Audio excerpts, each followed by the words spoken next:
The day the certified letter arrived, I was up on a ladder, scraping old paint from the eaves of my farmhouse.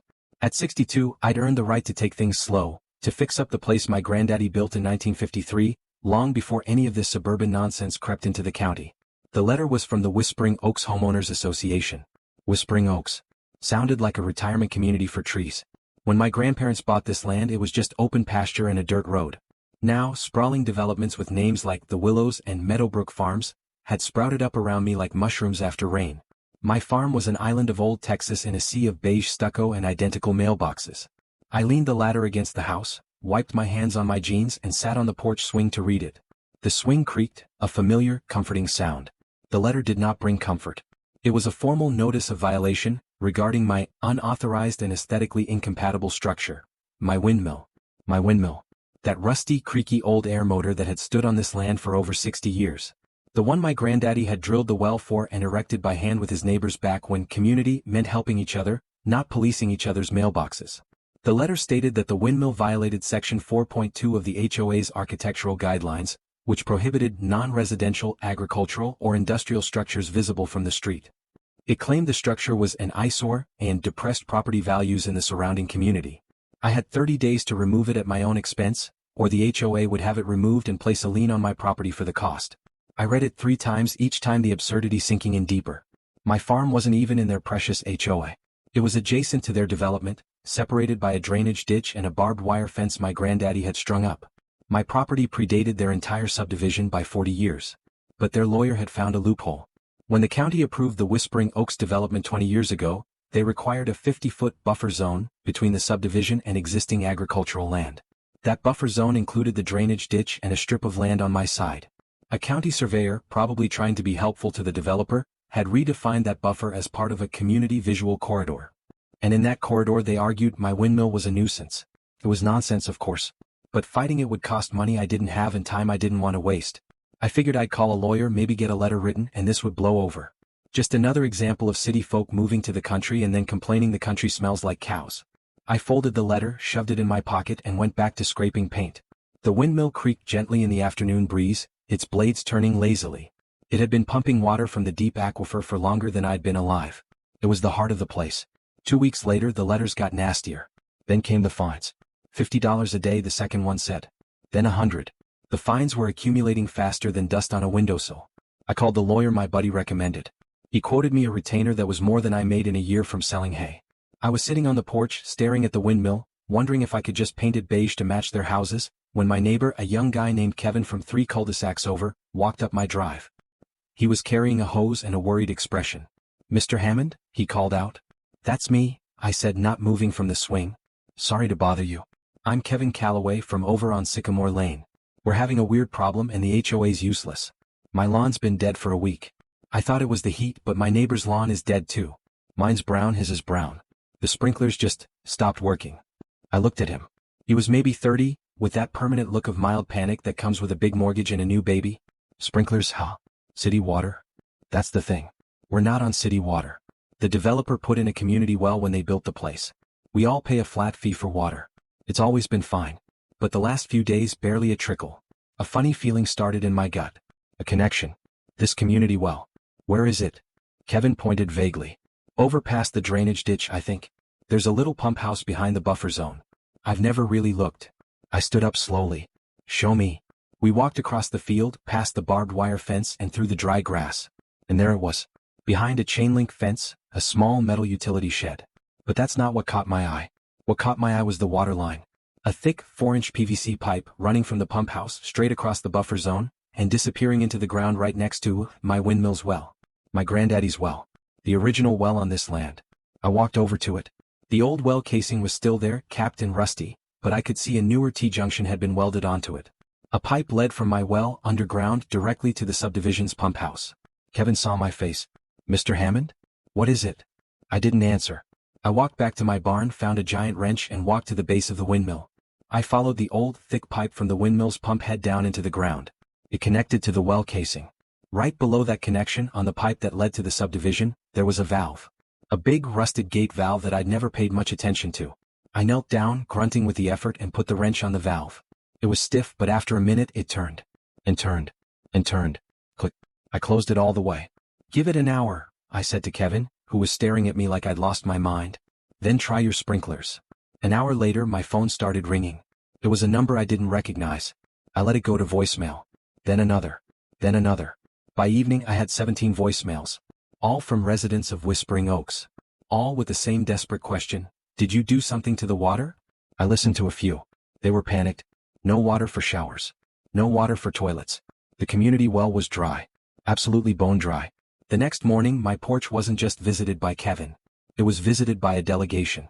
A half-dozen neighbors, including a frazzled young mother holding a toddler, and a stern-looking woman in tennis whites who introduced herself as Patricia, the current HOA president.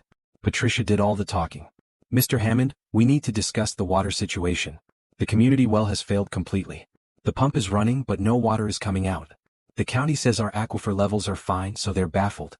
And the strangest thing, she held up her phone showing a picture of my property from the county GIS system. The developer's old records show the community well is tied into an older well on this property. Your property. I leaned against the porch rail, a picture of calm. Is that so? We need access to your land to inspect it. To see if we can get the water flowing again. People can't live without water, Mr. Hammond. I looked at the group of them. The young mother with dark circles under her eyes. The man in work boots who probably had to be at a job site by 6. And then Patricia with her clipboard and her sense of entitlement. I reached into my pocket and pulled out the certified letter, now crumpled and worn from being read so many times. I unfolded it and held it up. I got this a few weeks ago, I said, my voice loud in the morning quiet. It says I have to remove my windmill. It says it's an eyesore. Depresses property values. I've been getting fines every day since. $50. Then $100. All for a windmill that's been here since Eisenhower was president. Patricia's face went pale. That's a separate issue. This is about an emergency. Seems connected to me, I said. You see that windmill y'all want gone? It's been pumping water from that well for 60 years. It's a low-yield well but it's steady. It fills a tank, gravity feeds my house. Works fine. But about 20 years ago when your developer was building all those pretty houses, they didn't want to pay to drill a new well. So they did something sneaky. They tied into my granddaddy's well. They put a bigger pump on it, a powerful electric one, and started sucking water out to feed your entire community. They never asked. Never paid. Just stole it. The silence was absolute. The windmill creaked above us, a gentle rhythmic sound. And here's the thing, I continued. An old well like this? It recharges slow. It can handle one windmill pump, pulling water steady and gentle. But a big electric pump, sucking water for 40 houses? It'll drain it dry in a decade. Which is exactly what happened. Your pump ran the well dry. But the water's still there deep down. It just needs time to recharge. My windmill, the one you want gone, will bring it back up. Slowly. The way nature intended. Patricia's mouth opened and closed like a fish. So you're saying our water? Your water is my water, I said flatly. Has been for 20 years. You've been stealing it. The man in work boots stepped forward. Mr. Hammond, I'm sorry. I had no idea. None of us did. We just bought our houses. We didn't know about the well. The young mother with the toddler spoke up, her voice trembling. My son needs a bath. We can't live like this. I looked at them. They weren't the enemy. They were just people caught in the middle of someone else's greed. I sighed, the weight of the last few weeks lifting a little. All right. Here's the deal. I'm an old man. I don't want to see babies go without water. I opened a valve yesterday. I closed it. I can open it again. Relief washed over their faces. But, I said, holding up a finger, it's not that simple. That valve connects your system to my well. If I open it, your big electric pump will just suck it dry again in a day. The only way this works long-term is if you use my water the way my system delivers it. Slow and steady. Patricia found her voice. What do you mean? I said, pointing at the windmill. That windmill keeps turning, keeps pumping a trickle into my storage tank. From there, gravity feeds my house. If I run a line from my tank to your pump house, and you disable your big electric pump, you'll get water. Not a fire hose. But enough for showers, toilets, drinking. Enough to live on. But it's my water. My system. My rules. The negotiation didn't happen in a boardroom. It happened on my porch over the next 3 days, with a rotating cast of Whispering Oaks residents bringing coffee, donuts, and apologies. Patricia tried to play hardball at first. She talked about eminent domain, about the county forcing me to provide water. I laughed at her. Honey, the county can't force me to give away my granddaddy's well. And even if they tried, I'd cap it so deep you'd never find it again. You'd be trucking in water by the end of the week. The residents, to their credit, turned on her quickly. They didn't care about HOA rules or architectural guidelines. They cared about flushing their toilets. They formed a committee, Kevin, the young father, became the leader, and they came to me with a proposal. They would pay for the new pipe from my tank to their pump house. They would pay a monthly water fee fair market rate to me.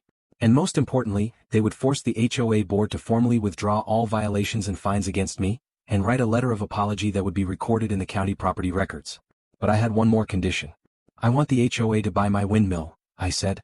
Kevin blinked. Buy it? Not the land. Not the well. Just the windmill. I want the HOA to officially own it. I want them to put it in their records as a historic structure, exempt from all architectural guidelines. I want a plaque at its base, paid for by the HOA, that tells the story. This windmill, erected in 1953, supplies water to the Whispering Oaks community. It is protected in perpetuity. It was a beautiful piece of revenge. The very thing they wanted to tear down would become their most important asset. They'd have to maintain it. They'd have to celebrate it. Every time Patricia or any future HOA tyrant drove past, they'd see that windmill and remember the day the old farmer taught them a lesson about respect. It took 3 months to get everything installed and legal. But by the end of summer, the water was flowing.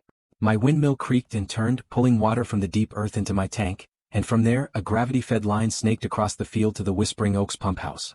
They kept their big electric pump as a backup, but for daily use they relied on the slow, steady rhythm of a 60-year-old air motor. The plaque went up on a large boulder near the drainage ditch. It's polished granite with an inscription that tells the whole story, well, the PG version anyway. It doesn't mention the theft or the fines. It just says the windmill provides water to the community and is a symbol of the area's heritage. Kevin and his family became good friends. They come over for barbecues. His kid loves to watch the windmill turn. The other neighbors wave when they see me on my porch. We're not just neighbors anymore.